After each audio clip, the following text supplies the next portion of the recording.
Welcome to Still Plays Galaxy of Heroes. We are back with a talk video, and we've got ourselves the first of the Gungan Faction. Boss Nass is on his way, and we're going to do our standard kit reveal, developer insights and tips, breakdown and analysis of what I'm seeing here, and then we get to do a gearing overview because CG no longer respects the sanctity of Tuesday news, and I got to do this stuff on Wednesday, which presents the opportunity of throwing gear in these, which I guess is a plus. But I do want to highlight before we get into things, CG has changed how the marquee events are going to work. We can repeat these over the course of the days and continue to get rewards, maybe somewhat like what we saw with Jango Fett, where we got a marquee plus event that we could repeat for rewards on multiple days. That's something I've been wanting to see return forever. There's been a number of high quality marquee characters that deserve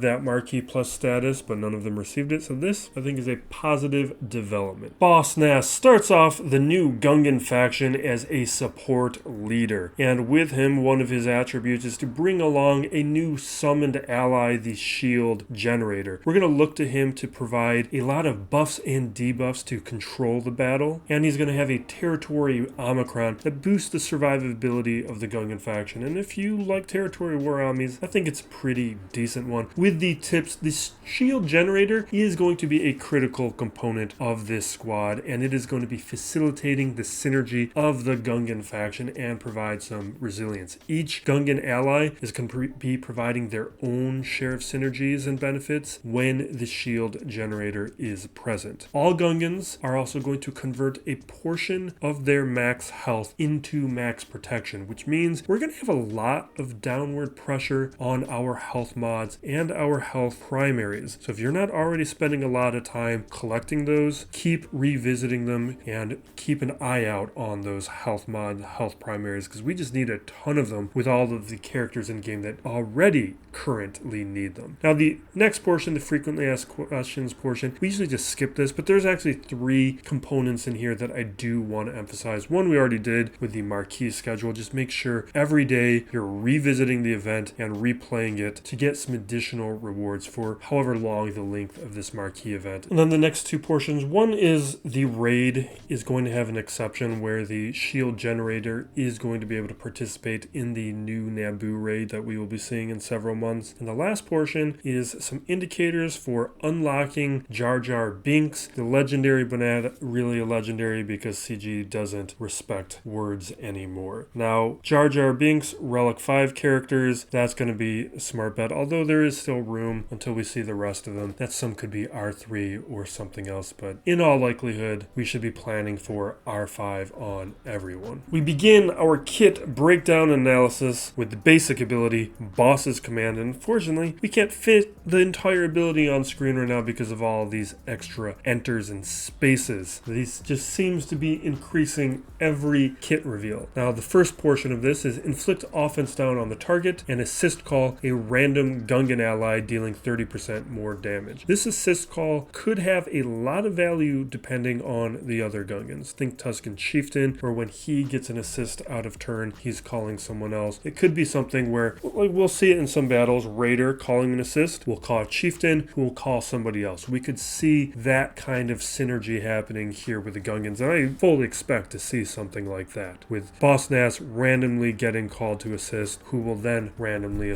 call to assist someone else. And that's going to have a lot of downward effects on the leadership ability and the unique, which also means the summoned unit. A lot of synergy here just from the start of this, and we just need to keep an eye out and remember it when it comes to the other Gungan characters. The second portion of this basic, during Boss Nass's turn, he's going to recover 30% protection and gain 10% max protection, stacking up to 100, and he's going to inflict vulnerable on the target enemy. The Boss Nass turn conditions mean as the battle goes on, he's going to be gaining more max protection, which means he's recovering more protection each turn. Also, the vulnerable infliction on his turn is the same as Bo-Katan. If you were using her in the Krayt Dragon, you are going to probably be very familiar with that mechanic, and as a reminder, vulnerable guarantees a critical hit. Overall, this is a solid first ability that sets a good foundation for the rest of the Gungan faction. We'll just be earmarking it for the future. The first First special, Bombad Favored. This is a cooldown of 3. AoE cleanse the Gungan allies and they gain 25% turn meter and retribution. Allies will recover 20% protection, and if the allied shield generator is active, remove 1 stack of recharge from it. And remember this for later, we'll talk more about it with unique and leadership. Gungan allies are also going to gain role-based benefits. Attackers crit damage up, tanks are going to taunt, and support healers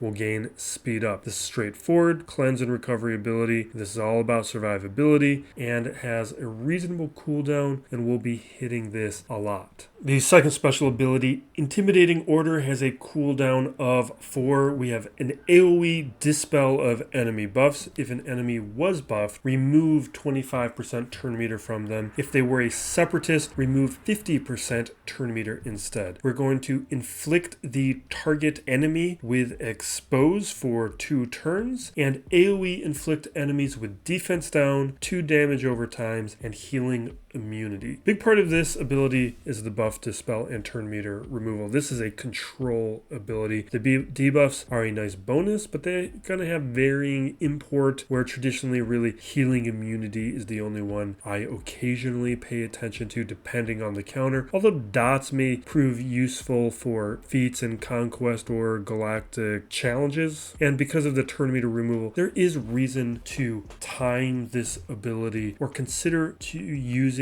it on specific counters. We can expect Gungans to probably be strong counters to Trench and Geo squads at a minimum. The General Grievous is likely, but we're going to want to see the other Gungans first. With Boss Nass alone, I don't think that's enough to stop Grievous, but probably after we see the rest of the Gungans, I think it'll be pretty safe. We're going to jump over to the leader ability. I think it flows better into the unique than how CG presented it. And this is also an ability that is an exhibit of why I restate some of these abilities so that we can actually figure things out. Some of this is very poorly ordered and worded. Now, the leader ability is Boss of Oto Gunga, it's a Zeta and Omicron ability. Gungan allies have plus 30% max protection and offense and plus 30 speed. Whenever a Gungan ally attacks out of turn, remember the basic ability, they inflict speed down. And this is also going to tie into the unique ability, so there's a reason to spread out those out of turn attacks to land this debuff. So that means every time Boss Nass is taking his turn, possibly we're going to want to target someone else to be spreading that speed down. Now, the first time each Gungan ally drops below 50% health, they're going to gain plus 50% bonus protection. That's a nice survivability condition where, especially in game modes like Conquest, where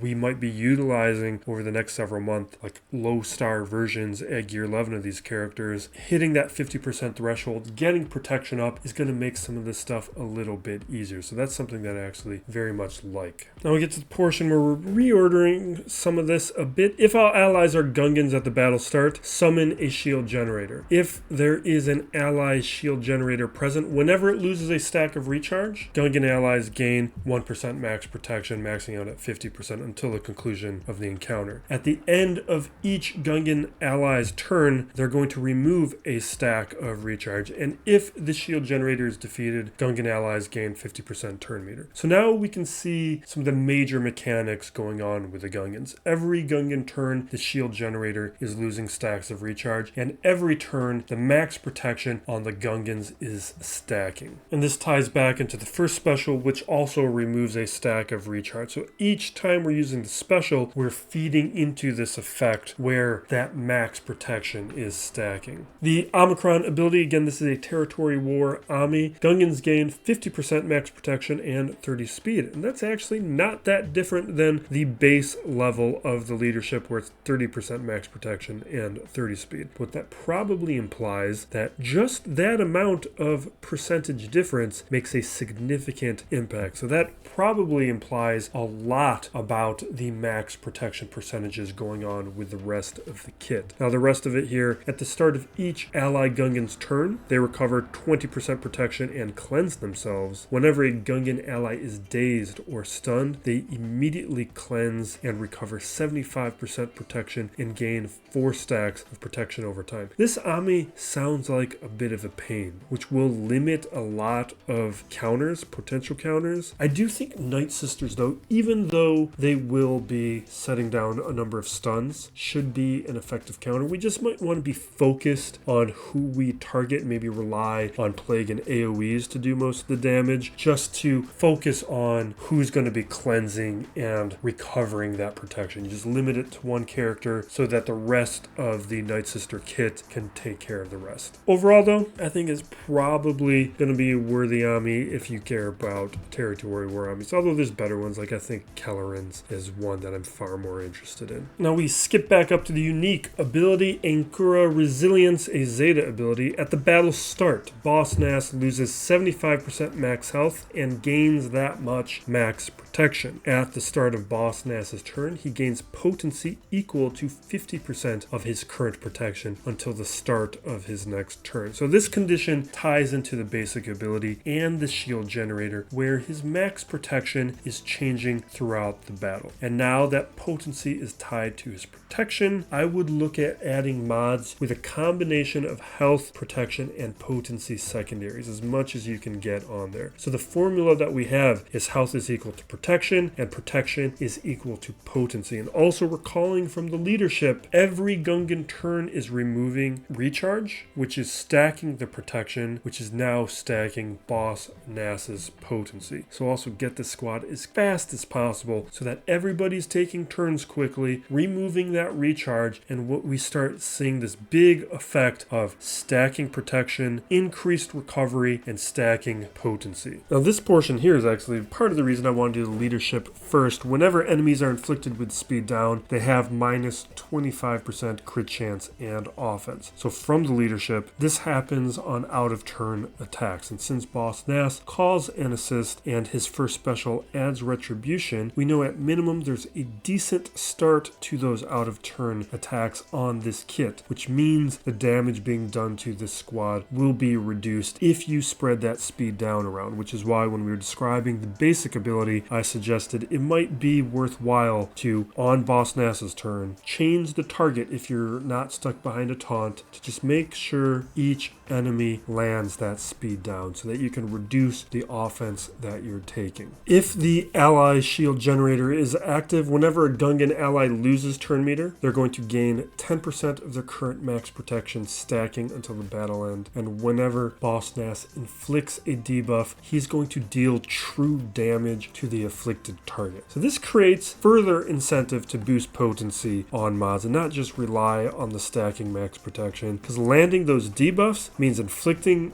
damage, which means he could potentially be a big threat, not just a support character, but those debuffs now are doing a lot of offense. With the final portion of this kit, we break down the summoned unit, the shield generator. The basic ability, Plasma Pulse. All Gungan allies are going to recover 10% protection, gain turn meter, and have their cooldowns reduced. And so just remember all the synergies here. With that additional turn meter, that means they're taking turns more often, reducing the stacks of recharge that we're about to learn more about, and gaining more max protection, and Boss Nass is gaining more potency. And they're also recovering more protection because that max protection is stacking, which means that 10% recovery is just going to be taking 10% of a larger and larger pie. Now we have a number of uniques to get through. The first of them, Big Bombad Shielding. The shield generator has 10 stacks of plasma shielding. Whenever it takes damage, it loses 1 stack. And while it has that shielding, the Gungan allies have plus 500% defense. They're going to be immune to crits, and they will be taking reduced damage from percent health. So there's a lot of incentive to get through those stacks of plasma shielding quickly. So it also probably means the testing of this faction may be somewhat limited